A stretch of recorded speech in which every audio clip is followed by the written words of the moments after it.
Something very interesting happened recently. I want you, my intelligence community, to be the judge and decide. Obviously, I cannot begin without giving you context as to what transpired. Back then in college, there was this lady, balling, first semester, boss bitch. But something remarkable happened. Maybe as a result of misguided communication, of entrepreneurship, or an inaccurate understanding of manifestation. She did something very surprising. She sold her device, moved to an Android, began marketing things in class, full-time entrepreneur, frequent class, sparingly. When we got to the second semester, she stopped coming. At first, we thought something had happened to her. Until one day, she appeared dressed as though she works part-time somewhere.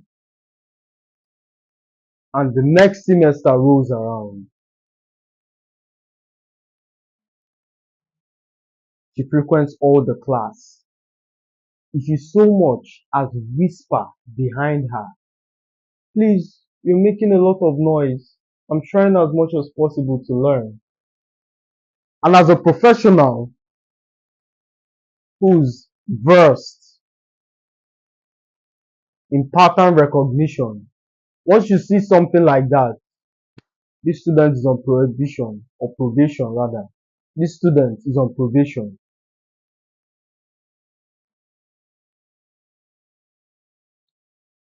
On my way home, about to laugh at the situation on how she decided to become an entrepreneur. The business didn't fail, or the business failed. It didn't come to fruition. She lost her academics, and now she's trying as much as possible to lift that GP, maybe tie it to the sun or something to make sure she doesn't flunk out of school. About to make fun of the whole situation, it dawned upon me. In fact, it started by recalling this African proverb. When you see your neighbor's house on fire, first soak yours with water because they are made of the same material. I'm an entrepreneur and I've had similar failures. If you've been following this platform on a long enough time frame, there was a scenario where I staked my whole financial future on a business. Everything, the tuition fee, the house rent, every single thing I could muster. And guess what happened? It failed. I recall the landlord banging on the door, the university calling up. If you do not write this exam, you're going to flunk out of school. If you do not pay your school fee, by extension, you won't write the exam. I recall that situation perfectly. Had it not been for strategic relationship, perhaps I would have been in the middle of an implosion. So when I saw that scenario, instead of making fun of it, I decided to share with my community. I'll give you one more. There was this guy whom I met previously in college.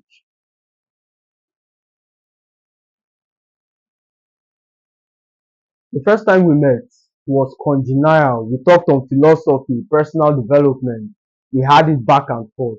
And we were friends for quite a while until something happened. He invited me to his house. As you know by now, I like reading off materials. So while he went out to get me something to drink, I saw a journal on his table. Pick it up, flip through pages, and there was one that caught my attention particularly. In this page, describing his emotion, and you could see teardrops.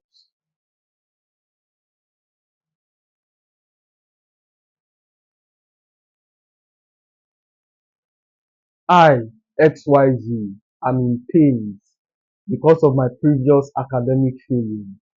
I am forced, even at this old age, to go to school with younglings.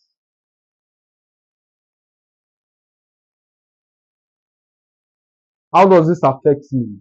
And how does this affect you, the listener? The point I'm trying to highlight from these various examples, every single one of you, due to social media pressure or something you saw online, have decided to start a business or to engage in an activity that would pull you out of the system or set you up for success. But you notice something remarkable as you traverse and begin to see a glimpse of progress. It's usually at the expense of your academics. And I'm an entrepreneur, the man who runs various conglomerates. I've had similar experiences where I'm working hard on my business, and at the end of that semester, it shows on my results. I've had that experience, so I know exactly what these guys are going through. If there's anything you take from today's discourse, is to reprioritize. School is something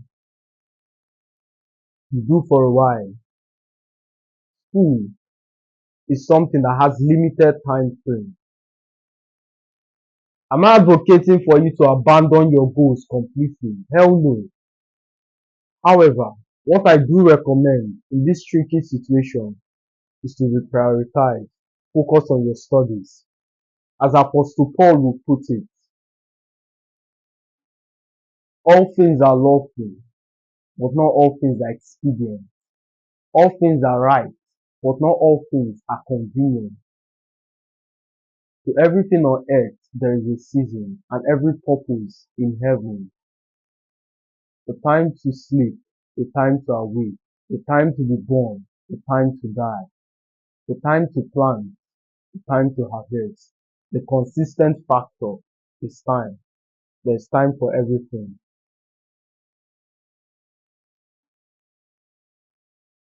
Back to that story of my business and how it failed previously.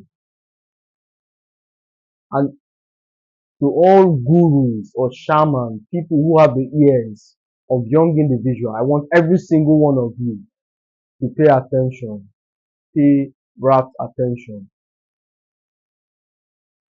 There's this glamorous text online which is to burn your bridges in order to take over the island.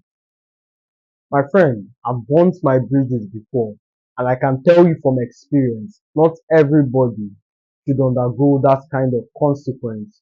Majority of you are not strong enough to bear the consequence of burning your bridge. Those kind of stories are not told within a minute's accuracy, and it's subject to all kinds of nuance. They didn't share the part where the landlord is banging on their door. They didn't share the part where luck had to play with it, where that lucky customer just walked in or something happened. They excluded that part, and they make it seem like though hard work parallel success immediately. Immediately you burn your bridges, success is guaranteed. That is a destructive kind of teaching. My friend, you will feel the brunt of that consequence. It is also noticeable to add that the next year, the business profited, like it was netting around millions. The business was netting millions.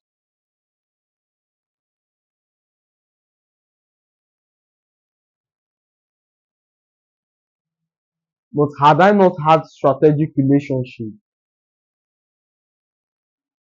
to pay the rent, to foot the bills, guess what would have happened? The business wouldn't get to that stage where it becomes profitable. So you will take the island guaranteed. The real question becomes, Would you live long enough? You would take the island, but would you live long enough? You would take the island, but would you live long enough to possess it? So my friends, to prioritize, do not just quit your job because you listen to some 5 minutes motivation. Anything worthy of adoration is difficult to do, coupled with the fact that you double the difficulty by releasing the only thing you have at hand. Every successful person will tell you this. There are times where you feel fear. There are times where you feel doubt. Now your doubt has been multiplied by 1,000-fold because you quit your job, you left school, and now the doubt is more intense. Again, for some people, this might be a motivating factor because they have nothing else than to make this business work. But for most people, that's not the case, especially if you're starting in this journey of success. Majority of you aren't strong enough. You have not yet built the results to place your confidence upon. Majority of you who are starting out, quitting your job is not the best move. It's very unwise. You will end up discouraged, demotivated, and seeking another job. And for that kind of person who lived in abject poverty for 2 to 3 months before he was able to get another job, his dream is dead. He's never, ever, not in this lifetime, going to go after something risky because he remembers the pain.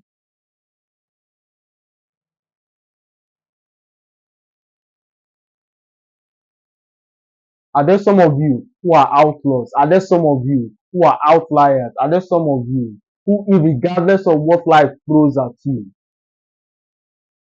regardless of the circumstances, you refuse to bend? Sure, there are some people like that, but for the vast majority listening, I don't believe you have it in you. I don't believe you're that strong. I do not believe you're sufficient to handle adversity, especially at the infancy. So if there's some business, if you're living in your parents' house, the solution to moving out is not to curse your parents and move to the streets or live in an abandoned building. Yes, it's a story you will tell one day, but I guarantee you're not prepared for that difficulty. Start by building something. Start by getting those small wins that propels you to even larger wins. Stacking up bricks of confidence of which you stand upon is the best move you average people can undertake.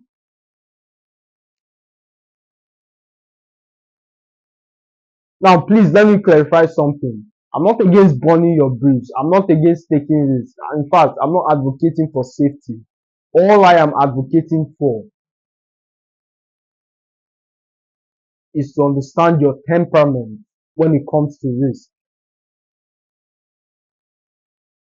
So you're not burnt such that you're permanently discouraged, you're never willing to undertake risk because the previous experience was so terrible.